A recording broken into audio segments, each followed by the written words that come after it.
Jets fans, Moose, they can't catch a break. This team Nothing can't nice. catch a break. There's just any time something even remotely starts to go their way, it completely unravels. 877-337-6666. What up? It is the Moose and Maggie Show. We're with you until 2 o'clock. And a lot to get into about last night's game, but the first and foremost is if the Jets defense plays like it did last night, Moose, it really doesn't matter who the quarterback is. And make no mistake, the pressure now is really on Zach Wilson, and we'll get into that in just a minute about how the pressure's now shifted all on the rookie quarterback's shoulders. But you got to start with the defense from last night because 2 of the last 3 weeks, they have been completely exposed. Against the Patriots last night, and it's not just Ulbrich, the defensive coordinator, Robert Saleh. I mean, you came in here, you were supposed to be this big defensive guy. It's your side of the ball. I get that you're a head coach now. You got to be the CEO.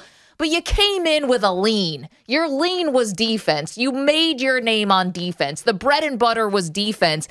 And that was awful last night. The defensive line was obliterated. I mean, the Colts ran the ball and ran the ball and ran some more. The Jets could not do anything to stop it. I mean, there's nothing more demoralizing than watching the other team run absolutely all over you, and you can't do anything about it. The secondary showed their youth. They were overmatched. They were out of position.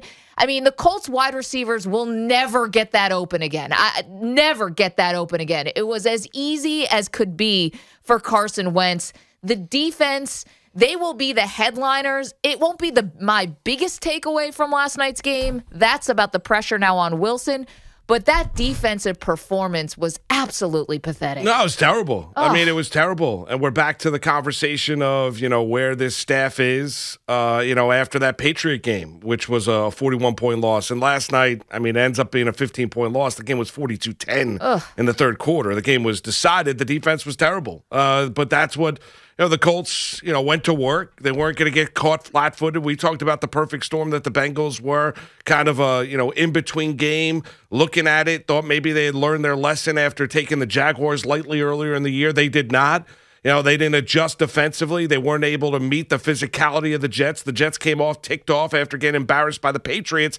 And there's where you had the Mike White story on Sunday against Cincinnati. That wasn't going to be the case last night, and there's a reason why the Indianapolis Colts, even with the wonderkid of Mike White, was a 10.5-point favorite going into that game last night. Yeah, the defense was bad. Robert Saleh, and, he's here to be the head coach. So I do respect the fact that he's not just focused in on the defense and that's his baby, or focused in on the offense, and we've seen that. That's why a lot of teams like special teams coaches. You've seen that with Harbaugh and obviously Judge with the Giants, who hasn't exactly worked out up until this point in time, but have a feel for all 3 phases of the team. But you're not wrong. I mean, it's similar question. The game was terrible. Saleh after the game, the excuse making that you get kicked in the teeth again. You get knocked around again. Was the defensive coordinator said, we're not going to get embarrassed again. Samini bringing that up. Well, they got embarrassed last night in Indianapolis because the Colts did whatever the hell they wanted to do offensively against the Jets, and the Jets had little to no pushback while that game was being decided until Indianapolis started, dropping back. I understand they didn't pull their starters, but when you're down 30, when you're up 32 in the third quarter, the game's over. You're not playing the same way. You're not playing the same way. The game's over. It's been decided. It's been decided. It was just more. I thought at one point, I'm like, are they going to hang 60 on the Jets? Like, it was that bad. It's awful.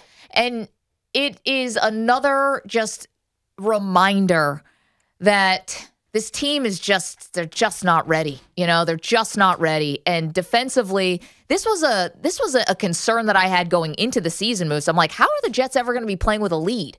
Because they really did not address the corner positions in the offseason. They did, not in a meaningful way. It was going to be all youth in an area on the football field where youth will kill you. But it was like, well, the defensive line is so good, and the defensive line has been much better in at least the beginning of the season. They were kind of holding their own enough where it didn't totally expose the secondary. You know what I'm talking about? Like that kind of defensive play, getting some pressure on the quarterback and stuff like that. But when the defensive line is not able to be effective at all, I mean, this thing just totally fell apart.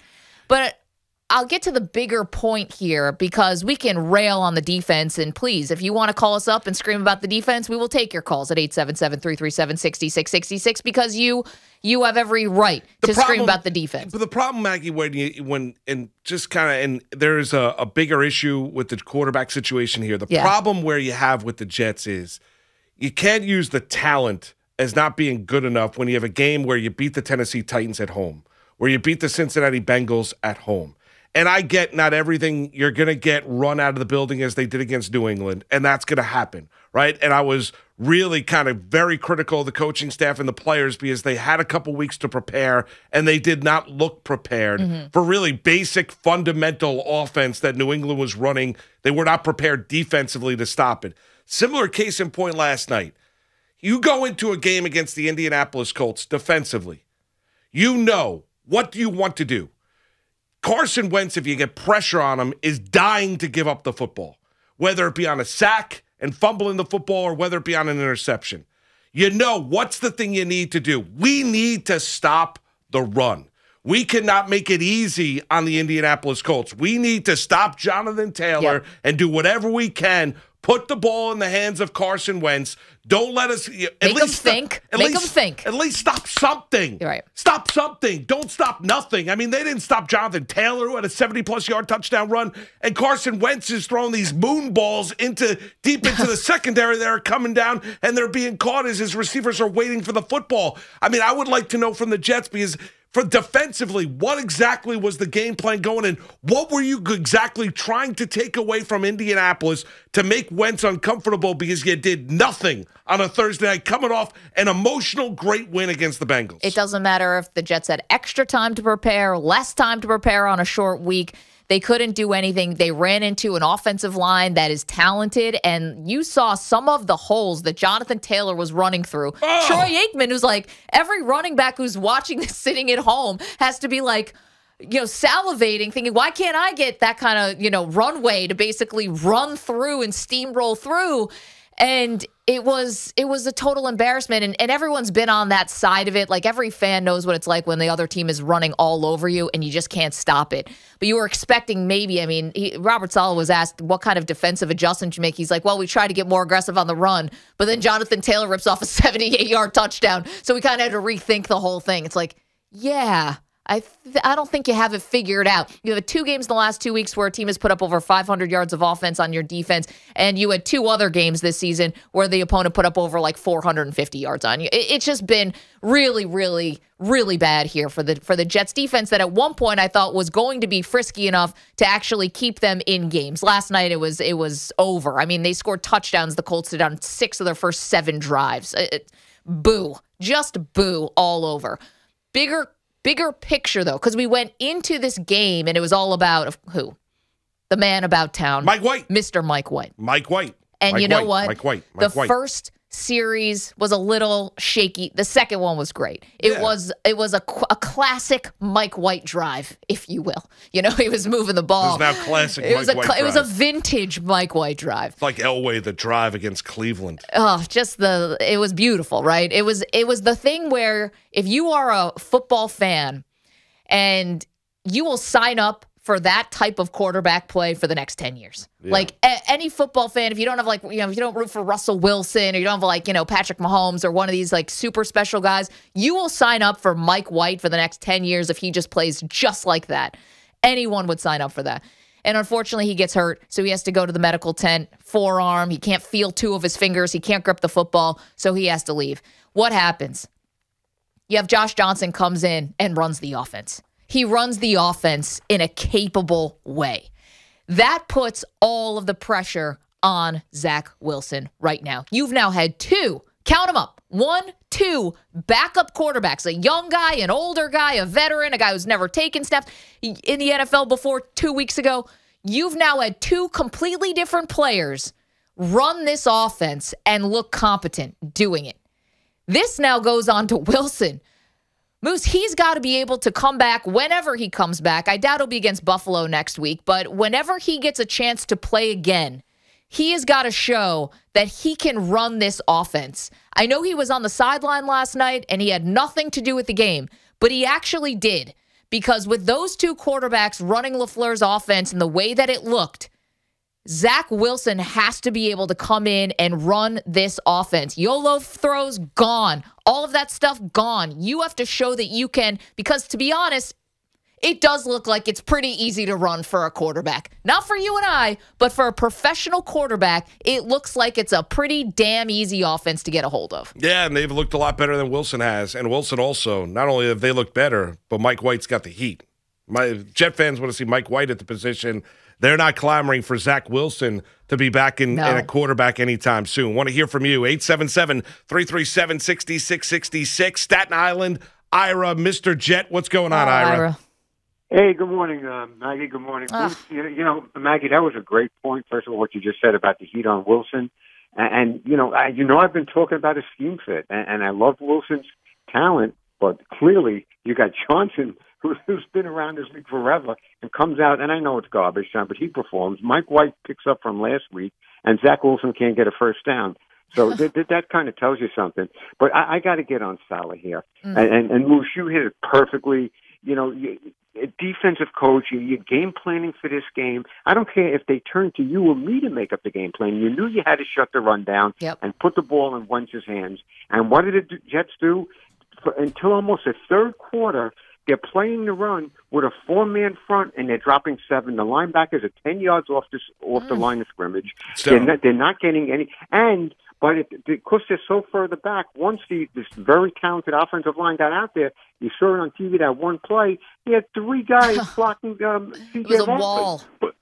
Right, but if you have 3 guys on C.J. Mosley, where are the other 2 Jet defenders that have nobody on them? No, so Ira, I don't know, the flight back to New York. It's stunning when you go in, and now they could game plan to stop Jonathan Taylor, and still, I'd rather go into that game realizing that Carson Wentz beats me with his arm, because I don't think his arm even looks 100% right. I agree with Boomer what he was saying this morning. Something's up with Carson Wentz because he's not driving the football like he did down in Philadelphia. But with that, maybe it's the 2 ankle injuries. You go into that game, and I know the Colts offensive line is healthier. Kelly at center is really good. First round pick coming out of Alabama and stuff. But Quinn Nelson and played stuff last night. Yeah, no, very, very good offensive line when healthy. I get it. Commit to stopping the run, make it as uncomfortable as you can for Wentz, and let a guy that's prone to the turnover beat you throwing the football. If that happens, that happens. Do something.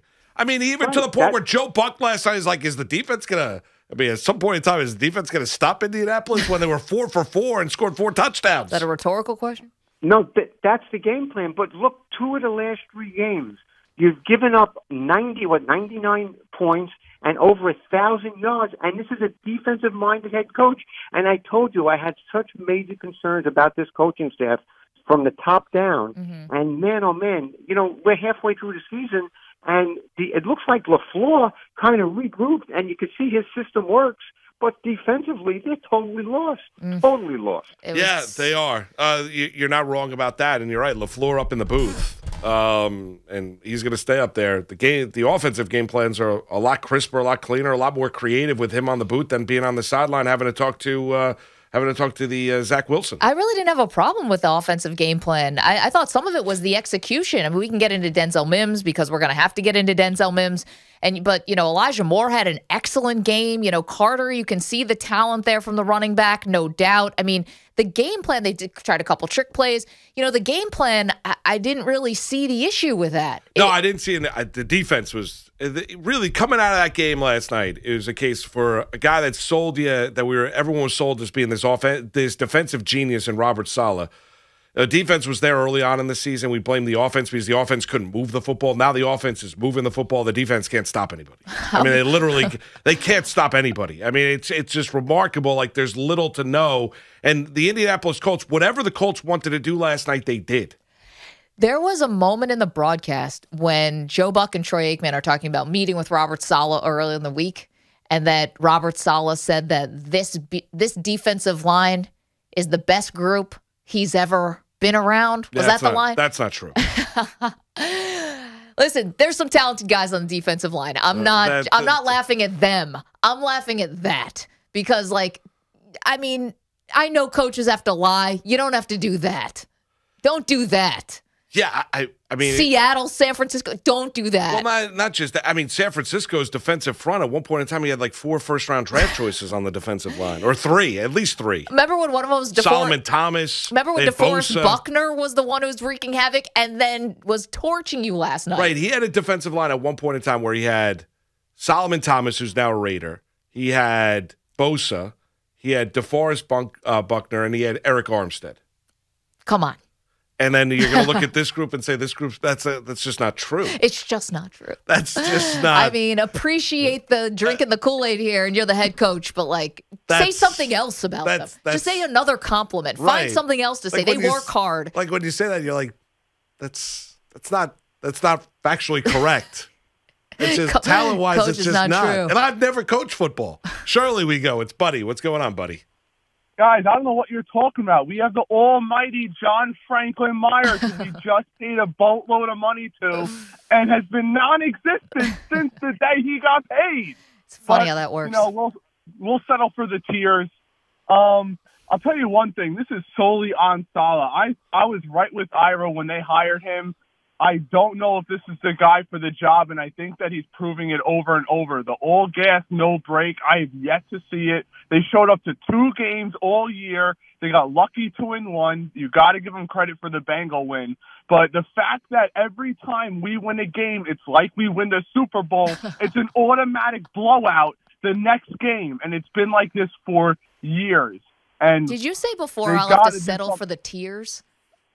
Yes, because of course Franklin Myers is crying at the podium. Yeah, he was when he got the contract. He was. It was an emotional scene. Yeah, I liked that. I felt good. I'm a sucker for guys getting paid. Let go by the Rams, got picked up by the Jets, has developed into a good player. But 2 things I'm a sucker for: guys getting paid and when they get emotional, and the kid who gets the scholarship when he's been the walk-on. Oh, yeah, that's always good. Emotional, right, or toward his junior or senior year, and you see it in the locker room. Yeah, that's always a great scene. The guy that's worked his rear end off and finally walk on to being a scholarship player. That's great.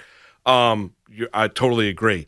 Yeah, the Saleh's this defense has got to be cleaned up. And I know there's issues. And now you even throw in a bigger issue because Marcus May, has it been officially reported as a ruptured Achilles? Because I've seen all the doctors on Twitter basically saying that it's a classic case of a ruptured Achilles tendon when you look at Marcus May last night. But a guy that the Jets did not move at the NFL trade deadline, a guy that that Joe Douglas talked about glowingly at one point in time, did say that he's going to be around or wanted Marcus May to be around, but you feel bad for May. This is why he fought so hard to try and get that contract. Now you're a safety, a very good at one at that. Now you're going to, in all likelihood, be coming back from a ruptured Achilles tendon. I mean, dealt with injuries early on in his career, missed a lot of time, and then now, and he may never play another snap for the Jets ever again. Horrible timing there that the Jets could have traded him maybe and then decided not to. There's another one that's some maybe bad timing as well. We'll get into that.